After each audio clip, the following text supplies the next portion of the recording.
Welcome back.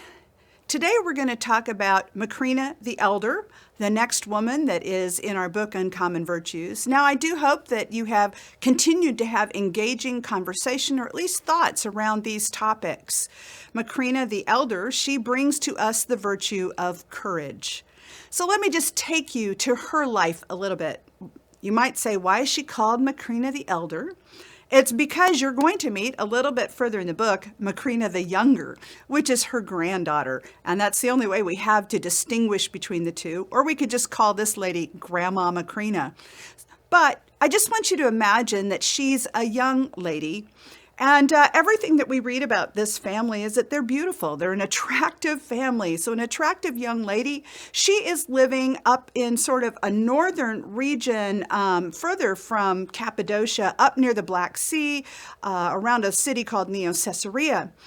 And there she meets a man, she and he are married, and they are going to a church there where the leader of the work, his name is Gregory Thaumaturgus, which means the wonder worker. He was a man of great faith, and obviously if wonder workers or miracles are attributed to him, he was a man through whom people saw great miracles. Now, interestingly, with him, he had studied as well, wanting to know God, wanting to know as much as he could. And he had traveled to a place called Caesarea, kind of north of Jerusalem, if you go up the shore there. And he went to that city and he studied under a man by the name of Origen. Now that may not mean anything to you, but Origen was one of the great theologians and philosophers of the early church. And so it's interesting that we see that this connection is made to this great theologian through Grandma Macrina. For you see, Grandma Macrina then is living during the time before Christianity becomes acceptable in the Roman Empire. She's living during the time of some of the greatest persecutions that Christianity ever faced. And she and her husband, along with Gregory, the wonder worker, their minister, and presumably many, many others, have to live in caves in the wilderness for 7 years just to get away from the Roman government that is going to try to kill them because they are followers of Jesus Christ. Throughout all of this time, she is soaking in, she is learning everything that she can from her minister. And it's fascinating because later on we discover that her grandsons, these great theologians, become students of the theology of Origen. And the only connection they have to Origen is Grandma.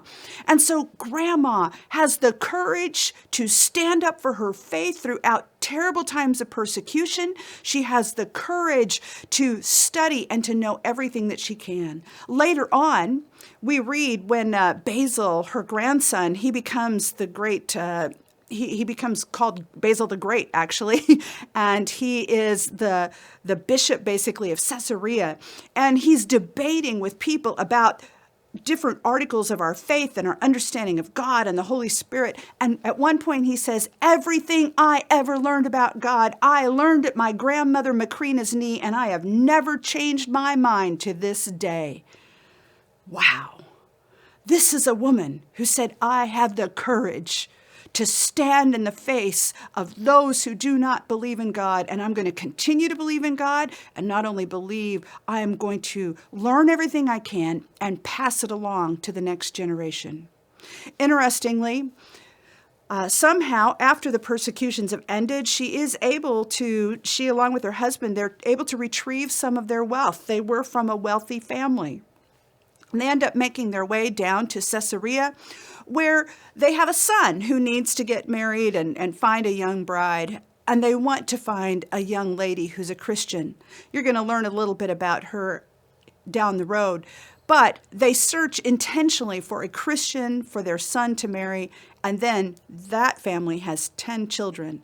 Now, along the way, the men pass away. And it's Grandma Macrina, her daughter, her in-law, and then these children that come along. And this woman just continues to weave the faith into the next generation and even the next, never giving up in the face of those who would come against her.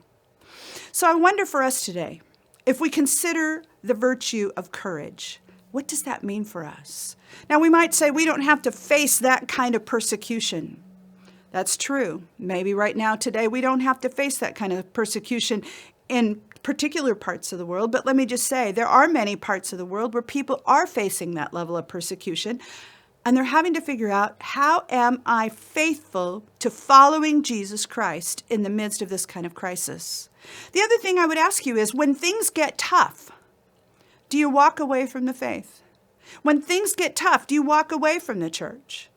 She didn't do that. The virtue of courage that was built inside of her said, even in the midst of difficult days, I'm going to get to know more about God than I had ever known before. And in the midst of difficulties, she took it for her advantage to get to know even more and become more of a faithful follower of Jesus Christ. Courage.